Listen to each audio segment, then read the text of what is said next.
All right, so we got this 2021 that was dropped off.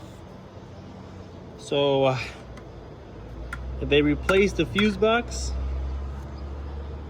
left it like this, okay, for this customer.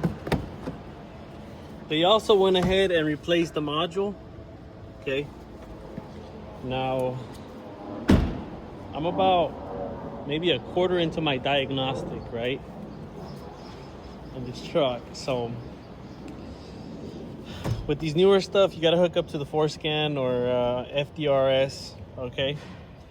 So right now, so the key's already been on for a little bit, so the fuel pressure has dropped, but our low fuel pressure is good. Our high fuel pressure is the one that is off. So by looking at this guy to this guy, watch what happens.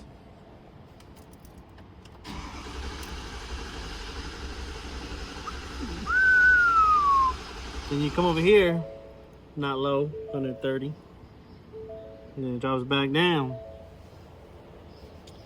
Now, if you don't know about these 6.7s right here, they got that CP4.